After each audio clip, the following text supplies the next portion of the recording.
Et au 10e jour, 10e partie de cette lecture de ce plan proposé par le pasteur Freddy de Coster, le thème est le Saint-Esprit.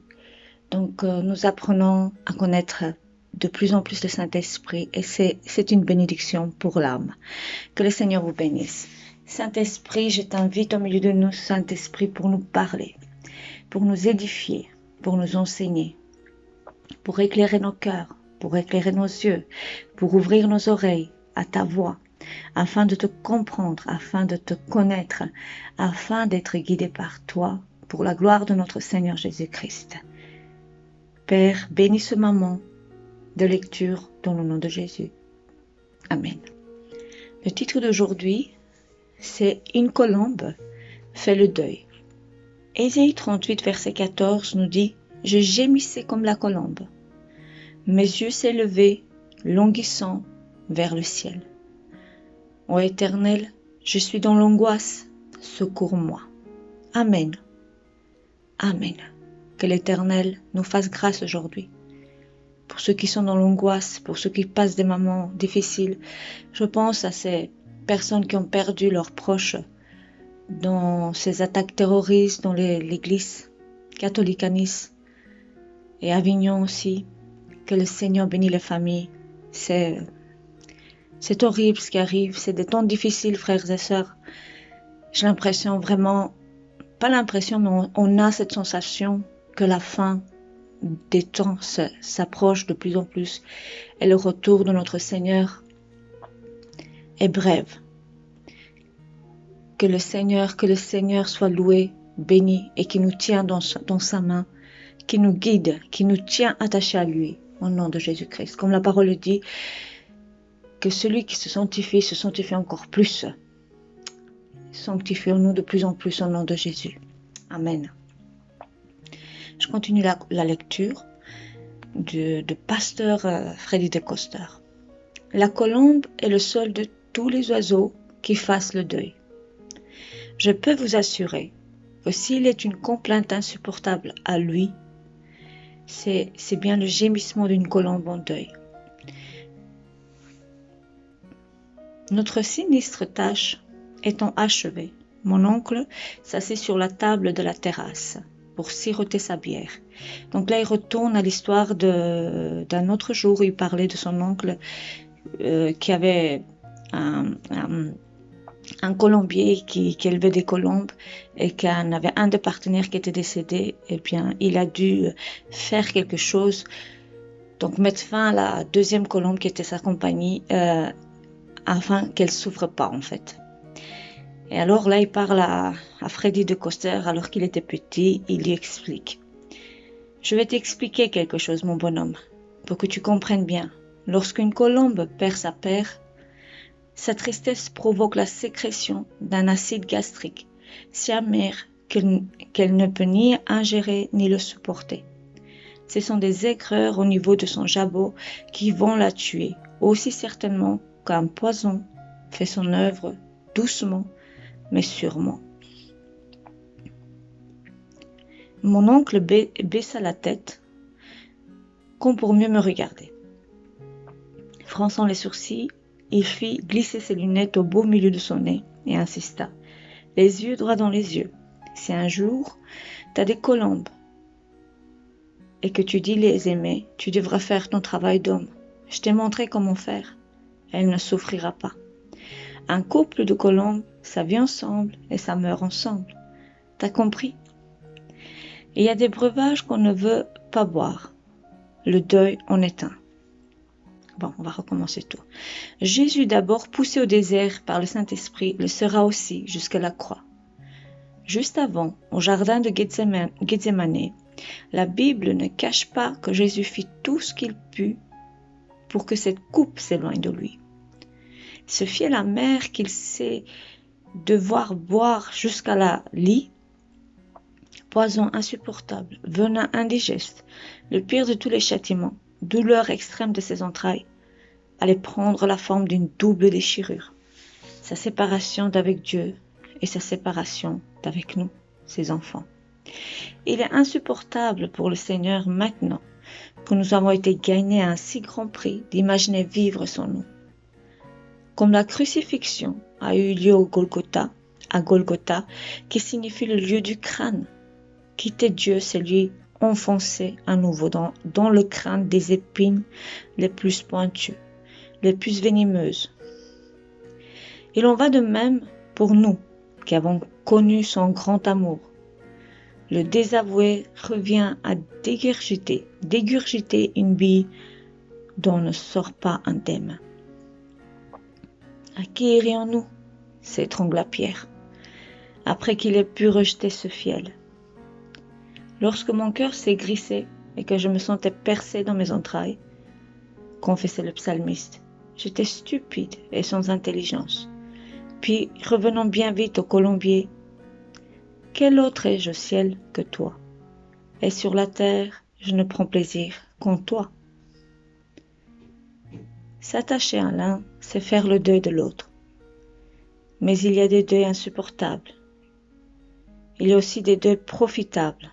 Ces deuils profitables que nous sommes invités à faire de tout cœur, avec la joie du Saint-Esprit en nous, sont les deuils de l'amour, de l'argent, de l'attachement au monde et au péché, ceux des mauvaises habitudes et des amitiés moqueuses. Un jour, certes, il n'y aura plus de deuil à faire. Il n'y aura que la vie, que de la vie, lorsque la mort aura disparu. Mais en attendant, il nous faut choisir. Or, décider, c'est faire un deuil. Dire oui à une épouse, c'est renoncer à toutes les autres. Décider de travailler dans une entreprise, c'est décliner l'offre des autres. Dire oui à la vie de Dieu, c'est dire non à la vie du monde. Mais alors les jeunes filles se réjouiront à la danse, les jeunes hommes et les vieillards se réjouiront aussi. Je changerai leur deuil en allégresse et je les consolerai, je leur donnerai de la joie après leur chagrin. Alléluia. Maintenant que tu as fait les bons choix, entends-tu sur les hauteurs de Sion la colombe fredonner. Alléluia. Seigneur, fais-nous entendre ta douce voix, ton amour qui parle à notre cœur. Père, touche nos vies, attire-nous à toi. Oui, tu as payé le prix si cher. Oui, tu as payé le prix si cher que ça te ferait tant de mal de nous abandonner. Oui, tu lâches rien. Oui, tu es là devant la porte et tu frappes. Tu frappes constamment. Tu ne nous as jamais abandonnés. Tu attends qu'on t'ouvre. Car la colombe veut revenir à la maison. La colombe veut descendre dans notre cœur et nous remplir et nous ramener à la maison vers le Père. Alléluia. Que notre cœur soit sensible à la voix du Saint-Esprit. Merci Seigneur pour tout ce que tu fais. Alléluia. Seigneur mon Dieu, apprends-moi à faire les bons choix. Et pour ce faire, à faire les bons deuils de tout mon cœur avec bon cœur. Mon cœur c'est toi désormais. Oui Seigneur, je t'aime. Aide-nous à abandonner ce monde, Seigneur. Aide-nous à abandonner ce monde. Seigneur, pour cela, nous devons crucifier la chair. Pour cela, notre âme doit être aussi renouvelée, transformée, régénérée par ta parole, dans la présence de ton Esprit Saint, par le feu du Saint-Esprit qui vient brûler toute impureté, tout désir mondain. Alléluia, Saint-Esprit. Oh, touche nos vies, Saint-Esprit. Merci parce que tu es là, toujours bienveillant et plein d'envie de nous toucher. Il suffit juste d'un cœur qui a soif. Oui Seigneur, je comprends ta parole qui dit, l'Éternel regarde sur la terre et qui cherche un homme, une femme intelligente qui cherche Dieu. Oh Papa, car la colombe cherche où se poser. La colombe de Dieu cherche où se poser. Décides-tu aujourd'hui d'ouvrir ton cœur et de laisser la colombe venir et se reposer sur toi, en toi, et changer complètement ta vie et te guider dans la vérité, rien que dans la vérité. Merveilleux Seigneur Jésus. Merveilleux Seigneur Jésus, je prie pour que ta colombe, ton Esprit Saint puisse toucher mes proches, ceux qui ne sont pas encore convaincus de la vérité, mais je prie pour toute ma famille musulmane, Seigneur, pour toute ma famille, Seigneur, ils ne te connaissent pas, ils ne t'ont pas connu, ils ne connaissent pas la valeur de la vérité du vrai Dieu Tout-Puissant, de ce qu'ils demandent. Ô Seigneur, éclaire leurs yeux, Seigneur Dieu, éclaire leurs yeux et viens en aide pour la famille de tout et chacun qui écoute en ce moment, qui a vraiment à cœur de toucher les âmes de leur famille, de leurs voisins. Père, montre-nous, Père, montre-moi, viens, montre-nous, Seigneur, viens, colombe de Dieu, et pose-toi sur leur cœur, dans leur vie, et transforme-la, Seigneur. Transforme-la, Seigneur. Oh, quelle merveilleuse. Un texte merveilleux, et merci Saint-Esprit parce que tu es là, tu nous insistes tous les jours, à chaque fois que nous allons lire, et merci Saint-Esprit. Nous allons lire quelques versets. Matthieu 27, 33. Arrivé au lieu nommé Golgotha, ce qui signifie lieu du crâne, ils lui donnèrent à boire du vin, mêlé du fiel, mais quand il eut goûté, il ne voulut pas boire. Après l'avoir crucifié, ils se partagèrent ses vêtements en tirant au sort, afin que s'accomplisse ce qui avait été annoncé par le prophète. Ils se sont partagés mes vêtements, et ils ont tiré au sort ma tunique. Mon Dieu. Oh Jésus. Luc 4, verset 1. Jésus, rempli du Saint-Esprit, revient du Jourdain. Il fut conduit par l'Esprit dans le désert. Il fut tenté par le diable pendant 40 jours. Il ne mangea rien durant ces jours-là, et après qu'il fut écoulé, il eut faim.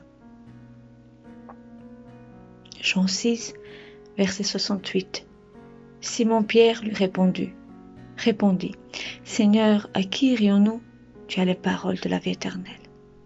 Je prie pour que l'Éternel vous montre combien c'est important, qu'il montre à tous ces gens qui ne connaissent pas le Seigneur que c'est tellement important de venir à l'Éternel. Psaume 73. Lorsque mon cœur s'est grissé et que je me sentais percé dans les entrailles, j'étais stupide et sans intelligence. J'étais à ton égard comme les bêtes. Cependant, je suis toujours avec toi. Tu m'as saisi la main droite. Tu me conduiras par ton conseil, puis tu me recevras dans la gloire. Quel autre ai-je au ciel que toi? Et sur la terre, je ne prends plaisir qu'en toi. Alléluia. Garde dans notre cœur plus que toute autre chose. Oui, nous avons peut-être été aigris avant de connaître le Seigneur. Mais le Seigneur est venu et il a éclairé tout notre cœur, notre maison, cette maison spirituelle, le temple de Dieu. Il a fait de nous le temple du Saint-Esprit. Combien nous sommes précieux pour Dieu. Il a fait de nous son habitation, l'habitation de son Esprit Saint. Seigneur Dieu, remplis nos cœurs en cœur de toi, Seigneur, et que toute aigreur, toute amertume, toute haine, toute colère ne puisse pas demeurer dans notre cœur. Ça peut pas. Seigneur, refusons au nom de Jésus toute chose que l'ennemi veut s'aimer, ces plantes mauvaises, ces sémences que veulent donner leurs fruits, leurs mauvaises choses dans notre cœur. Refusons-le. Dès que nous sentons quelque chose comme ça qui veut s'installer dans notre cœur, nos pensées, repoussons et mettons-nous dans la prière. Car dans la prière, le Saint-Esprit, par son feu, brûlera ces plantes, ces racines amères. Alléluia. Alléluia. Merci Seigneur. Psaume 1, verset 1. Heureux l'homme qui ne marche pas selon le conseil des méchants, qui ne s'arrête pas sur la voie des pécheurs, et qui ne s'assied pas aux compagnies des moqueurs. Alléluia. Apocalypse 21, verset 4. Il essuiera toute larme de leurs yeux, et la mort ne sera plus, et il n'y aura plus ni deuil, ni cri, ni douleur, car les premières choses ont disparu. Alléluia. Je ne sais pas comment vous vivez ça, mais vous vous imaginez, vous, que les premières choses, c'est-à-dire ce qui est maintenant, auront disparu. Tout aura disparu. Cette planète que nous connaissons telle qu'elle est là maintenant, elle n'y sera plus. Mon Dieu,